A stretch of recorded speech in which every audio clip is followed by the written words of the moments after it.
So here we are going to be discussing the receptors that are found on B cells and T cells. These are the receptors that allow these cells to interact with their environment, what's going on around them, to be able to, respond to stimulus. Hopefully, none of this is new. This should be a repeat of everything you learned back in 244, Introduction to Cellular and Molecular Biology. Definitely a repeat of stuff that you learned in 404 with Dr. Albee. Goes back to that intracellular signaling pathways and signal transduction. Somehow getting a signal from outside the cell inside. Not only getting it inside, but getting it spread throughout the cell so that all the different organelles that needs to respond can respond. So we're looking at signal transduction, how to get the signal from outside in, spread across. If you've ever had me for any other courses, cell and molec or whatnot, you know I like to use the analogy of dominoes. Every little kid's played with dominoes. You line them up, you push the first one over, boom, boom, boom, boom, they all fall down.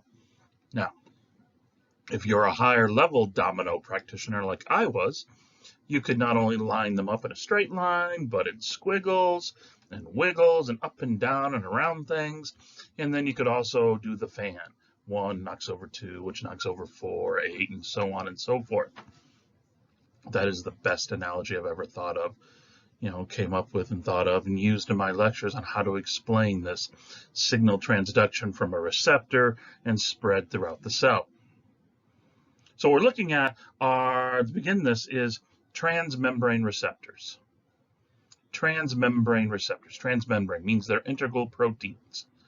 Part of it's going to be outside the cell, part of it's going to be inside the cell, and it's going to pass through the lipid bilayer. Part outside the cell will bind to its ligand. The binding of the ligand to the receptor means that the part inside the cell, that protein tail, the receptor tail, will change shape, which will knock over the first dominoes.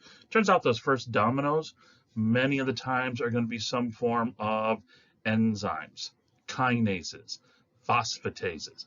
Kinase strips the terminal phosphate off of ATP, adds it to the target substrate. Phosphatase strips that phosphate off of a protein and adds it back to ATP or adds it to something else. Kinases, in my mind, knock dominoes over. Phosphatases reset the dominoes so that another signal can be transduced. Now we find that the kinases, phosphatases come in 2 flavors more often than not.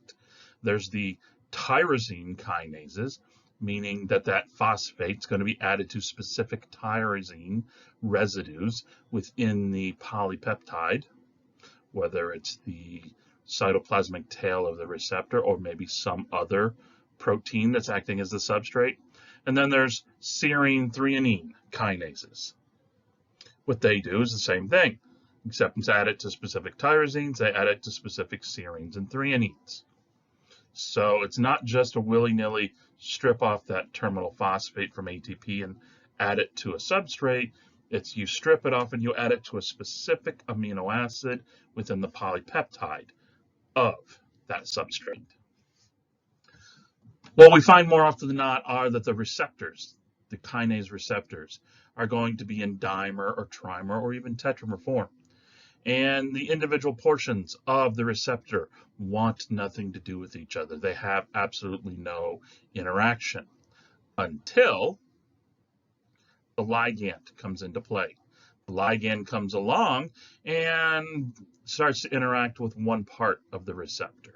Well, now it has an affinity for the other parts. They come together, and now because they're together with their ligand and stable, we see the red balls here are supposed to represent phosphate groups that were stripped off of ATP and have now been added to tyrosines, serines, or threonines. This kicks off and starts the dominoes. Boom, boom, boom, boom, boom. And the signal's now, what was outside is now inside. Now, sometimes the receptors themselves, even though here it's showing it as a dimer and it only interacts, the halves only interact when the ligand is there, they don't actually phosphorylate themselves.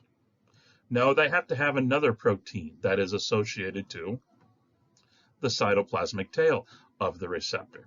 So when the two halves come together here, because it's a dimer, well, now the enzymes are next to each other and it's stable and will phosphorylate each other. And what was an exterior signal is now inside and has been transduced. If you keep in mind that second set of receptors in that example on the previous slide, the two halves of the dimer don't play with each other until the ligand's there. And then they're together with the ligand, they're stable, but they don't phosphorylate each other. They have to have that second protein there. Well, that second protein, we find there is rhyme and reason to those. There are certain proteins that interact that have what they call homology. That means that evolutionarily certain shapes, motifs, domains have been conserved. Well, one of those domains is what is known as Circ homology 2, shorthand SH2 domains. There's also SH3s, PDXs, C1, and then ZFs and whatnot. What they do is they interact with the cytoplasmic tail of a receptor, or the portions of the receptor, and when they're close together, they phosphorylate each other, or they act as scaffolds. Remember a scaffold protein? You think back to your cell and molecular, your cell biology, a scaffold protein. Once activated, all it does is it recruits in other proteins. These other proteins that it recruits in need to work in tandem or in a series.